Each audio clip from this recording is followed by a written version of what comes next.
하나님의 말씀 마태복음 25장 41절로 마지막 절까지입니다. 마태복음 25장 41절 말씀부터입니다. 또 왼편에 있는 자들에게 이르시되 저주를 받은 자들아 나를 떠나 마귀와 그 사자들을 위하여 예비된 영영한 불에 들어가라. 내가 줄일 때 너희가 먹을 것을 주지 아니하였고 목마를 때에 마시게 하지 아니하였고 나그네 되었을 때에 영접하지 아니하였고 벗었을 때에 옷 입히지 아니하였고 병들었을 때와 옥에 갇혔을 때에 돌아보지 아니하였느니라 하시니 저희도 대답하여 가로되 주여 우리가 어느 때에 주의 주신 것이나 목마른 것이나 나그네 되신 것이나 벗으신 것이나 병드신 것이나 옥에 갇히신 것을 보고 공양치 아니하더이까. 이에 임금이 대답하여 가라사대 내가 진실로 너에게 이르노니 이 지극히 작은 자 하나에게 하지 아니한 것이 곧 내게 하지 아니한 것이니라 하시니라. 저희는 영벌에 의인들은 영생에 들어가리라 하시니라. 아멘. 마태복음 25장 31절 이하의 말씀은 양과 염소의 비유로 마지막 심판에 대한 말씀을 우리 주님이 비유로 하셨습니다. 마지막 때가 다가오는 거지요. 옛날 시랍 철학의 귀한 철인들은 이런 얘기를 했습니다. 세상에 세 가지 금이 있다. 금을 좋아하지요. 첫째는 황금이다. 두 번째는 소금이다. 그 당시에 소금은 금 같은 그러한 가치가 있었어요. 세 번째는 지금이다. 아멘. 그리고 그 중에 가장 귀한 금은 지금이라고 지혜로운 가르침을 내놓았습니다. 우리는 지금 어느 시대에 살고 있습니까? 우리가 사는 지금이 몇 시인지를 아는 것이 지혜입니다. 아멘. 하나님께서 이 세상을 창조하셨어요.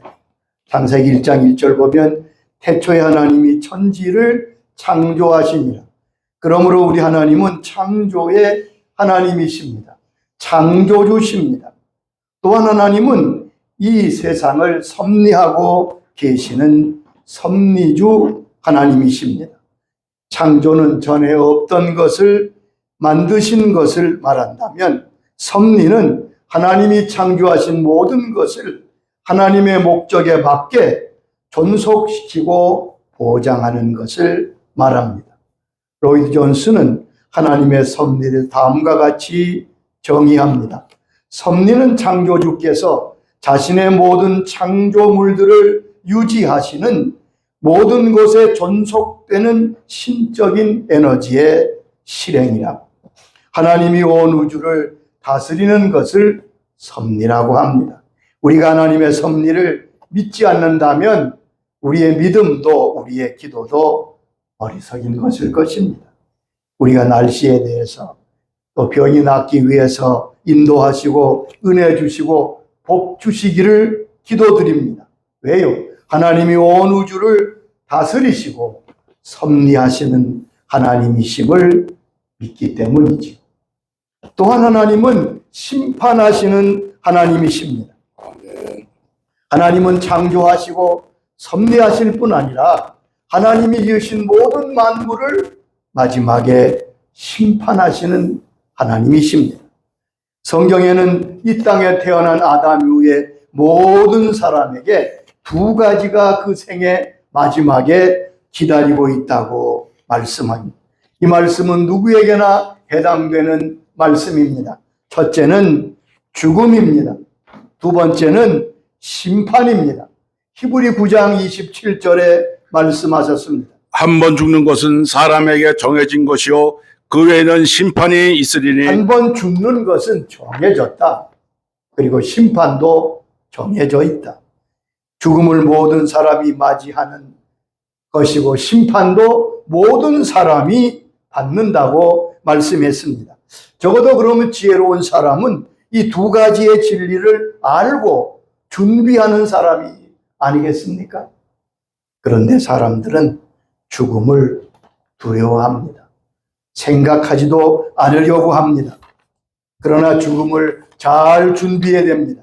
여러분, 잘 준비한다는 것은 돌아갈 고향과 집을 착실히 준비한다는 것을 말합니다. 돌아갈 집이 있는 사람, 영생과 천국을 소유한 사람, 이 사람이야말로 승리한 사람입니다. 프랑스의 유명한 철학자 사르트르가 있지요. 그 실존주의 철학자의 대가지요. 그는 아주 위대한 철학자라고 추앙받는 사람입니다. 그런데 그가 말년에 암에 걸렸습니다. 파리의 한 병원에 입원했는데 그저 담담히 죽음을 맞이하는 것이 아니었던 것 같아요. 아주 소란을 피우고 괴성을 지르고 정말 발악을 하면서 죽음을 맞았습니다. 그가 죽은 날 다음 해 신문에 아침에 이렇게 큰 신문 사설의 내용이 쓰여졌습니다. 사르트르가 그렇게 죽음을 두려워하는 것은 돌아갈 고향이 없었기 때문이다. 바로 지적이지요. 나는 돌아갈 집이 있습니까? 고아가 불쌍한 이유가 뭡니까? 낮에는 모르지요. 아이들과 어울려 잘 놉니다. 여러 가지 놀이를 합니다. 누구도 잘 모릅니다. 저녁에 뉘엿뉘엿 해가 져서 저녁 시간이 됐습니다. 엄마가 부릅니다. 다 아이들이 놀던 걸 다 뒤로 하고 집으로 갑니다. 엄마의 부름에 대답하여 갑니다. 그런데 정작 고아는 돌아갈 집이 없습니다. 부르는 부모가 없습니다. 그래서 고아가 참 불쌍한 겁니다. 인생의 고아들이 얼마나 많을까요? 우리 주님은 요한복음 14장 2절에 말씀하셨습니다. 내가 너희를 위하여 거처를 예비하러 하노니 가서 너희를 위하여 거처를 예비하면 내가 다시 와서 너희를 내게로 영접하고 나 있는 곳에 너희도 있게 하리라. 여기 보면 우리 주님이 우리의 집을 준비하러 가신다고 말씀하시고 그 집이 준비되면 와서 너희를 다시 데리러 오겠다고 친히 약속하신 말씀이죠. 아멘. 사도 바울도 우리에게 이렇게 전합니다. 고린도후서 5장 1절에 말씀하십니다. 만일 땅에 있는 우리의 장막집이 무너지면 하나님께서 지으신 곧 손으로 지은 것이 아니요 하늘에 있는 영원한 집이 우리에게 있는 줄 아느니라. 땅에 있는 장막집, 우리의 인생의 집이 무너지면 우리가 죽음을 맞으면 그 뜻이지. 하나님이 손으로 지은 것이 아닌 하늘에 있는 영원한 집이 우리에게 있다.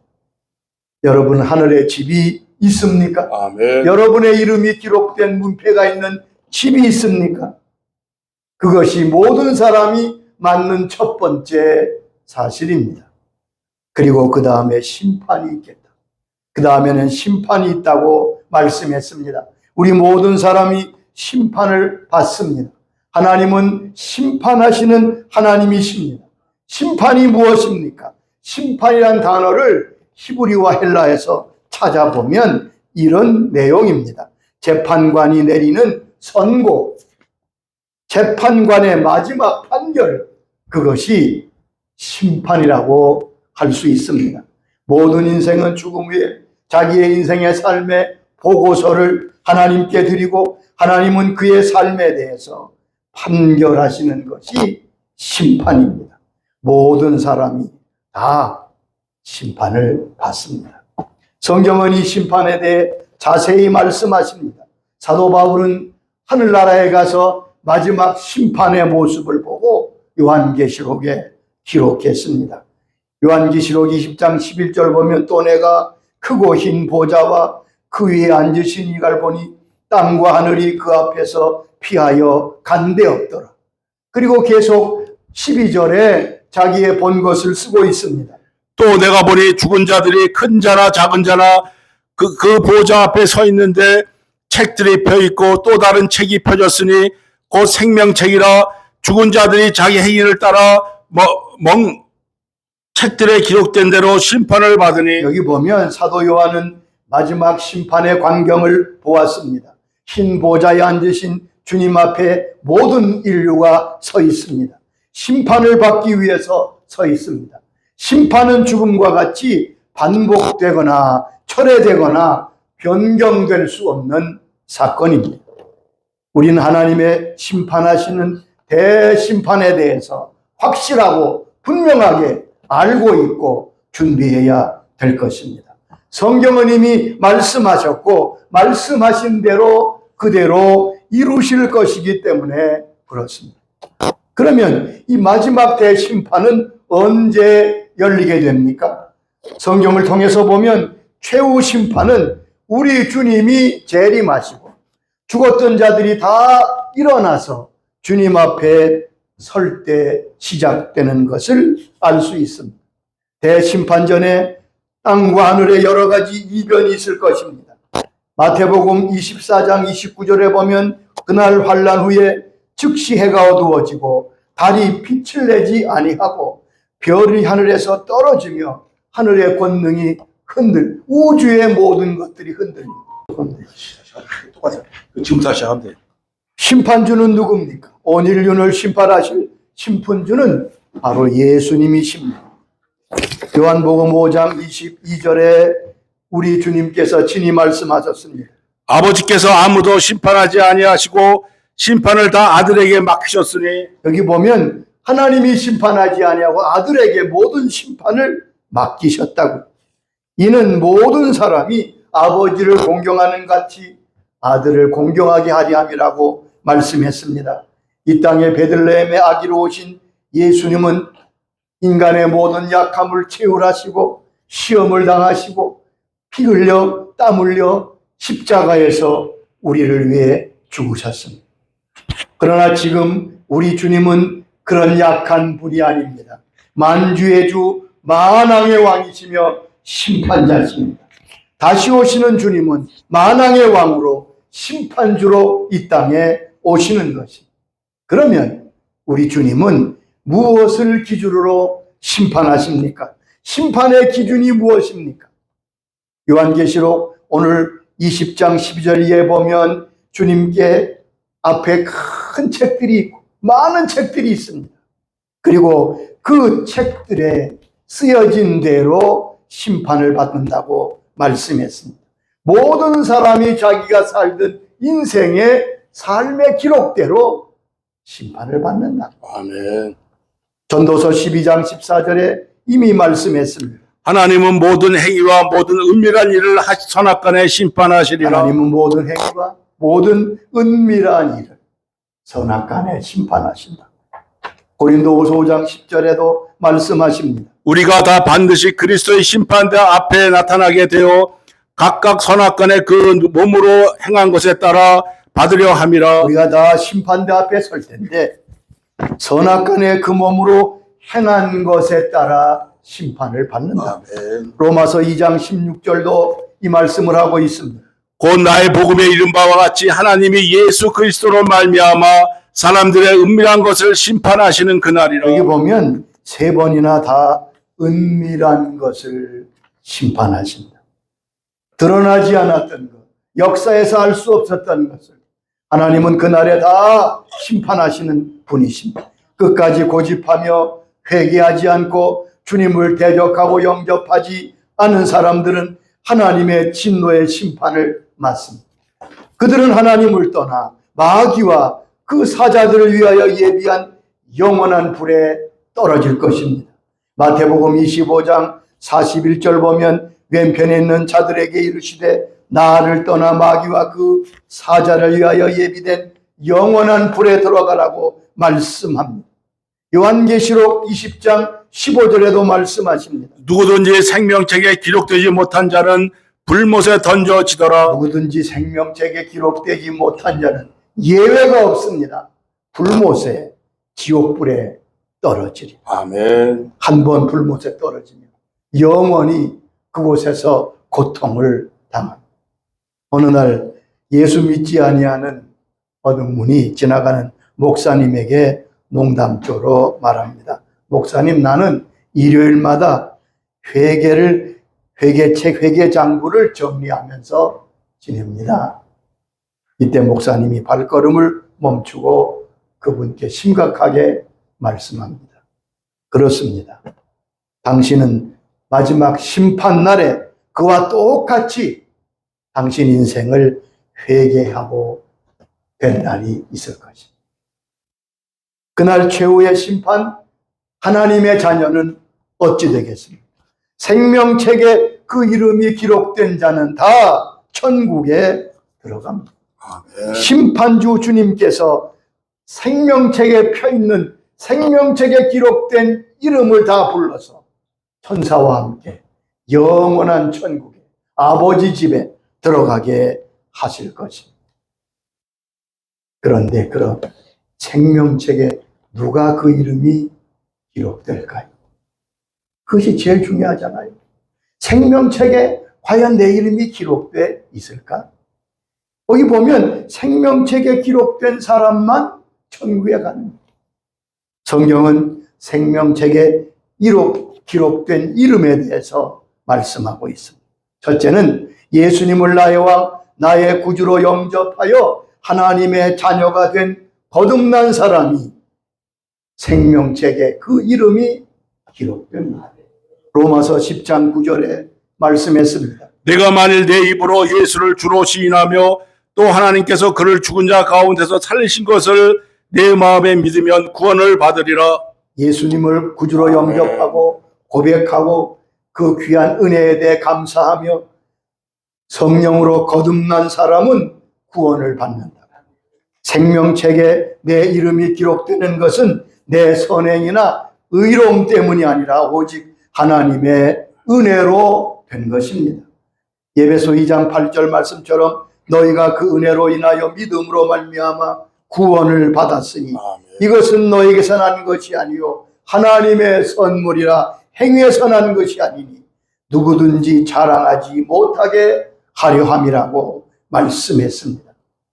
예수를 구주로 영접하고 예수님을 왕으로 섬기는 하나님의 자녀들은 그 이름이 생명책에 기록됩니다. 아멘. 두 번째는 복음과 주님 위에 헌신한 사람들의 이름이 생명책에 기록되어 있습니다. 빌립보서 4장 3절에 보면 바울은 여기에 대해서 분명히 말씀합니다.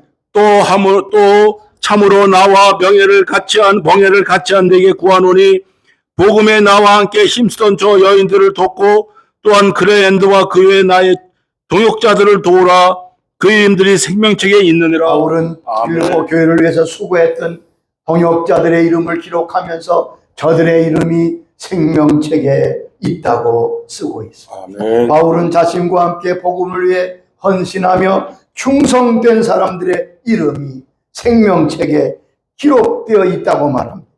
구원받은 사람, 하나님께 헌신하고 하나님의 귀한 나라와 헌신하고 수고한 그 모든 수고가 기록되어 있다는 말입니다. 우리가 복음과 하나님과 교회를 위하여 흘렸던 땀과 눈물을 하나님은 결코 잊지 아니하십니다. 그 이름을 생명책에 기록하십니다. 세 번째는 하나님을 경외하며 하나님의 이름을 존중히 생각하는 사람들이 그 책에 기록됩니다. 아멘. 말라기 3장 16절에 말씀했습니다. 그때 여호와를 경외하는 자들이 피차에 말하며 여호와께서 그것을 분명히 들으시고 여호와를 경외하는 자와 그 이름을 존중히 여기는 자를 위하여 여호와에 있는 기념책에 기록하셨다. 여기 보면 하나님을 경외하는 자와 그 이름을 존중히 여기는 자의 이름을 하나님이 그 책에 기록하셨다. 하나님의 이름을 존중히 여기는 사람의 이름, 심판날에는 생명책에 이름이 기록된 자만이 천국에 들어갑니다. 요한계시록 21장 27절에도 무엇이든지 속된 것이거나 가증한 일 또는 거짓말하는 자는 결코 그리로 들어가지 못하되 오직 어린 양의 생명책에 기록된 자들만 들어가요. 오직 여러분 예외가 없어요. 또한 주님은 심판날에 그의 자녀들에게 상을 주십니다. 생명책에 기록된 자를 천국에 인도하실 뿐 아니라 그들에게 상을 주신다고 말씀했습니다. 요한계시록 22장 12절에 친히 말씀하십니다. 보라 내가 속히 오리니 그 내가 줄 상이 내게 있어 각 사람에게 그가 행한 대로 갚아주리라. 주님께서 이 땅에 오시는 것은 우리를 구원하러 오실 뿐 아니라 행한 대로 상 주시려고, 일한 대로 상 주시려고 오신다고 말씀했습니다. 여러분, 천국에 들어가는 것은 모든 사람이 같습니다. 구원받는 것은 다 같습니다. 그러나 그가 받는 상급은 다릅니다. 그가 천국에서 위치한 위치는 다릅니다. 그가 천국에서 받는 대우는 절대 같지 않습니다. 내가 일한 만큼, 내가 헌신하고 행한 만큼 상 주신다고 성경에는 말씀했습니다. 그러므로 사람들의 받는 상급과 영광은 다릅니다. 그래서 우리가 이 땅에서 주를 위해 힘써 헌신해야 되는 거예요. 아멘. 구경꾼 노릇하는 거 가장 쉽고 편하지만 하나님께는 책망이 있을 것입니다. 상이 없어요. 고린도전서 15장 41절을 말씀 보면 이에 대해서 이렇게 말씀했습니다. 해의 영광이 다르고 달의 영광이 다르며 별의 영광도 다른데 별과 별의 영광이 다르도다. 여기 보면 아주 쉽도록 우리에게 이해하도록 바울은 설명했습니다. 하늘의 영광과 상급은 해가 있고 달이 있고 별이 있지 않습니까? 해와 달을 어찌 비교할 수 있겠습니까? 해의 영광이 따로 있고 달의 영광이 따로 있고 별의 영광이 따로 있는데 별들 중에도 다 다르잖아요. 그처럼 하나님 나라에 가면 우리가 받는 상급은 전혀 다릅니다. 내가 수고한 만큼, 내가 헌신한 만큼 영광을 받게 됩니다. 그래서 고린도전서 15장 58절에 이와 같이 권면합니다. 그러므로 내 사랑하는 형제들아 견실하며 흔들리지 말고 항상 주일에 더욱 힘쓰는 자들이 되라. 이는 너희 수고가 주 안에서 헛되지 않은 줄 알미라. 견실하며 수고하고 하나님을 위해 수고하고 애쓰라. 너희 수고가 결코 헛되지 않다고 말씀했습니다. 믿음의 사람, 주를 위해 헌신했던 사람은 하나님 앞에 상급과 면류관을 받고 해와 같이 천국에서 빛나며 영원한 영광을 누릴 것입니다. 아멘. 마지막 때는 아무도 모릅니다. 아무도 알 수 없습니다. 마태복음 24장 36절에 주님은 친히 말씀했습니다. 그러나 그날과 그때는 아무도 모르나니 하늘의 천사도 아들도 모르고 오직 아버지만 아신다고 말씀했습니다. 그날이 점점 다가오고 있습니다. 내가 천국에 갈 시간이 다가오고 아멘. 주님께서 다시 오실 시간이 다가오고 주님은 마태복음 24장 44절에서 말씀하십니다. 이러므로 너희도 준비하고 있으라. 생각하지 않은 때에 인자가 오리라. 너희도 준비하고 있어라. 생각지 않은 때에 인자가 오리라. 과연 지금은 몇 시입니까? 지금은 우리의 몇 시에 살고 있습니다. 여러분 모든 기후와 지구의 이상을 보고 있지 않습니까? 모든 상황을 보고 있지 않습니까? 지금은 준비할 때입니다. 주님께서 부르시면 아멘 하고 갈 수 있는 죽음 준비, 그리고 상급받을 준비를 하면서 마지막 때 믿음으로 승리하는 심판대 앞에 칭찬받는 주의 자녀들이 다 될 수 있기를 주의 이름으로 축원합니다. 주님 감사합니다. 우리를 지으시며 오늘까지 섭리하시며 인도하시며 붙드시며 복 주신 하나님, 이제 마지막 심판이 우리 앞에 놓여 있습니다. 하나님 오늘 이 심판에 대한 말씀을 듣게 해주셔서 감사합니다. 우리가 다 주님의 귀한 자녀로 천국 백성으로 거듭나서 하나님을 아버지로 예수님을 나의 구주 나의 왕으로 모시게 하신 것 감사합니다. 아버지 하나님, 우리의 모든 자녀들이, 우리의 모든 친척들이 다 구원받아 생명책의 이름이 기록되게 하여 주시옵소서. 뿐만 아니라 주님 오실 때 받을 상급이 있게 하옵소서. 해 영광에 들어가게 하시되 하나님 아버지 그때 가슴 치며 후회함이 없도록 힘써 남은 기회 동안 주님 주신 시간과 모든 걸 드려 주 앞에 충성하며 헌신하는 주의 자녀들이 되게 하시옵소서. 예수님의 이름으로 기도하옵나이다. 아멘.